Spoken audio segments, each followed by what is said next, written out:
Jangan lupa subscribe, like, komen, dan share YouTube TVRI Bengkulu. Dan nyalakan loncengnya ya. Terima kasih pemirsa, Anda masih bersama kami di Dokter Kito Bersama Kito Sehat. Kita lanjutkan perbincangan kita masih terkait dengan cegah kurang energi kronis pada ibu hamil.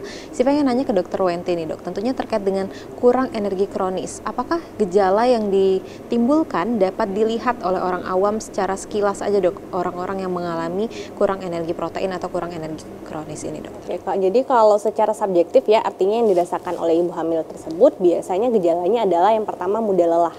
Ya, sering banget nggak ngapa-ngapain pun capek, misalnya yang motong bawang aja sedikit mungkin capek, keliengan, pusing. Nah itu bisa ya jadi salah satu tanda gejala awal. Kemudian pucat biasanya ya, jadi aura wajahnya atau mukanya pun terlihat pucat, mungkin dari bawah mata ya, konjungtiva di bawah mata juga terlihat pucat. Kemudian selain itu dia nggak mau ngapa-ngapain, nafsu makan juga turun ya, itu bisa menjadi salah satu gejala awal secara subjektif ya. Itu artinya yang dirasakan oleh ibu hamil tersebut. Tapi kalau secara objektif biasanya kita cek melalui IMT. Tapi IMT itu biasanya pada sebelum hamil, prahamil, dan trimester 1. Kenapa trimester 2 dan ketiga sudah menjadi bias ya? Karena tadi kan perutnya sudah mulai membesar, sudah banyak bias-bias yang sulit.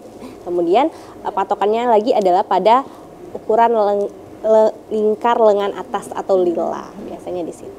Oke, berarti ada beberapa tanda ya dok ya, yang paling mudah dikenali ternyata kayak mudah lemas, mudah lelah, apapun melakukan kegiatan apapun dia lemas seperti itu ya dok ya. Jadi pemirsa di rumah kalau misalnya hamil, kalau memang ada gejala seperti yang disebutkan oleh dokter Wenti tadi, salah satunya mudah lemas, itu langsung aja ya dok ya ke puskesmas atau fasilitas kesehatan atau ke klinik. Dan satu lagi ingat ya, ada screening ya, screening deteksi awal kehamilan dan juga ANC rutin. Jadi penting sekali untuk dilakukan ANC minimal 6 kali dalam masa kehamilan. Oke, ternyata ANC juga sangat berpengaruh yang nantinya akan mengurangi hal-hal seperti ini yang nggak diinginkan ya dok. Nah kalau misalnya dari faktor resiko nih dok, dari dokter Junio, tentunya ada beberapa penyebab dan juga faktor resiko yang nantinya akan menyebabkan CAC ataupun CAP nantinya pada ibu hamil. Mungkin langsung aja kita jelaskan ke slide ya dok. Oke. Ini kita lanjut ya. Nah, kita lanjut ke faktor penyebab. Sebelum masuk ke faktor penyebab, pemirsa di rumah, kadang ada yang diet ya. Nah, diet.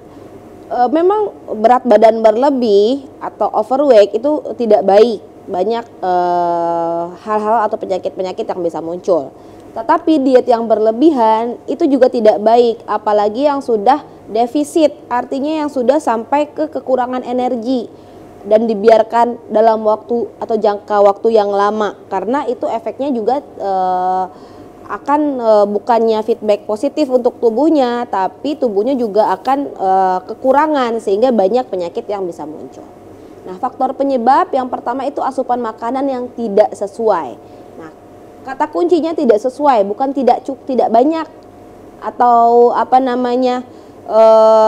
bukan dari segi jumlah, tapi tidak sesuai, tidak terpenuhinya kebutuhan energi ibu hamil. Oke.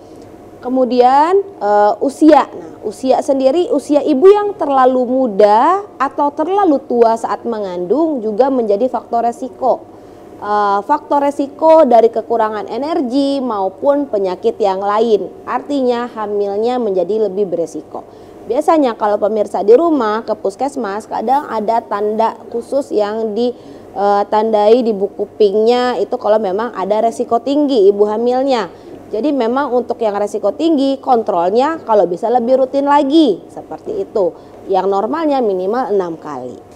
Yang ketiga beban kerja. Nah, kegiatan yang dilakukan pada saat hamil yang terlalu padat. Bukan tidak boleh beraktivitas, ibu hamil tetap harus beraktivitas, tapi sesuai kemampuan atau secukupnya.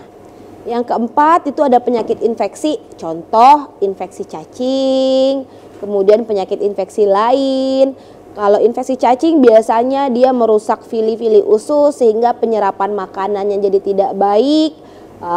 Akhirnya yang dimakan ternyata tidak terserap, seperti itu.